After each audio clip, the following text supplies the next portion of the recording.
Friend, this is Pankaj and welcome back to teaching exam study. दोस्तों, discuss करेंगे math की एक इम्पॉर्टेंट क्वेश्चन जो कि वॉल्यूम एंड सरफेस एरिया और सॉलिड से रिलेटेड प्रश्न है, जिसमें क्वेश्चन दिया हुआ है कि the lateral surface area of a cube is 324 centimetre square, find its volume and the total surface area. Question एक बार फिर पढ़ते हैं। The lateral surface area of a cube is 324 centimetre square, find its volume and the total surface area.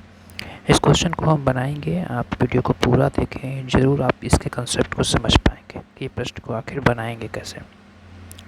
यहाँ पे दिया हुआ है let each side of the cube be a centimetre. मान लिया अगर हम क्यूब की जो ईच साइड जो मान लेते हैं वो ए सेंटीमीटर मान लेते हैं, यहाँ तक ठीक है। Then the lateral surface area, the lateral surface area LSA जो होता है क्यूब का वो होता है 4A स्क्वायर, जहाँ तक हमें पता है। और ये लेटरल सरफेस एरिया जो क्यूब का दिया हुआ है वो 324 सेंटीमीटर स्क्वायर दिया हुआ है।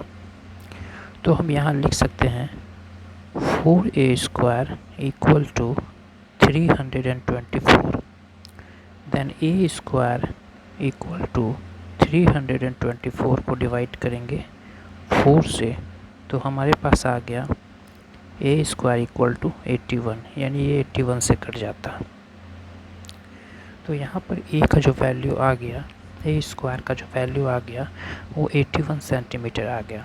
ए स्क्वायर इक्वल टू 81 सेंटीमीटर। तो अगर हम ए का वैल्यू करेंगे तो अंडर रूट 81 हो जाएगा, तो ए का वैल्यू यहाँ पर आ गया 9 सेंटीमीटर। यहाँ तक हम समझ गए। तो हम लोग को जानकारी है कि वॉल्यूम ऑफ द क्यूब कैसे निकालेंगे। तो वॉल्यूम ऑफ द क्यूब निकालने के लिए पहले स्पेस यहाँ पे दे देते हैं। यहाँ तक आप लोग समझ गए होंगे। वॉल्यूम ऑफ द क्यूब जो होता है, volume of the cube equal to A पे पावर क्यूब, सेंटीमीटर पे पावर क्यूब। तो यहाँ ए का वैल्यू हम लोग को मिला है 9 सेंटीमीटर। यहाँ तक समझ गए होंगे। 9 सेंटीमीटर ए का वैल्यू निकला है, तो वॉल्यूम ऑफ द क्यूब ए पे पावर क्यू होता है, तो 9 पे पावर क्यू हो जाएगा वॉल्यूम, यानी 9 मल्टीप्लाई 9 इक्वल टू 729 सेंटीमीटर पे पावर क्यू। ये हमारा वॉल्यूम आ गया। वॉल्यूम इक्वल टू 729 सेंटीमीटर पे पावर क्यू, ये वॉल्यूम आ गया।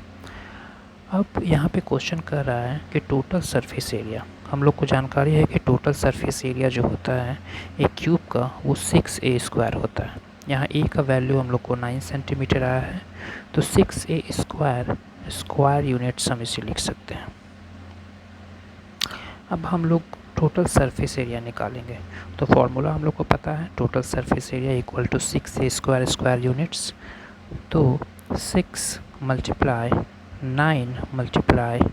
9 सेंटीमीटर स्क्वायर हम लोग लिख सकते हैं। अगर इसे कैलकुलेशन करेंगे तो हमारे पास आंसर आता है 486 सेंटीमीटर स्क्वायर। ये हमारा निकल गया टोटल सरफेस एरिया, यानी TSA। इसे हम लोग TSA भी बोलते हैं। LSA दिया हुआ था, उसके बाद से हम लोग ए की वैल्यू निकालें, ए की वैल्यू निकालने के बाद से वॉल्यूम निकालें, उसके बाद से हम लोग टोटल सरफेस एरिया निकालें। इस प्रकार से प्रश्न आएंगे तो आप हल करेंगे। काफ़ी इंपॉर्टेंट क्वेश्चन था। उम्मीद करता हूँ वीडियो आपको काफ़ी पसंद आया होगा। वीडियो को देखने के लिए धन्यवाद। Thank you very much.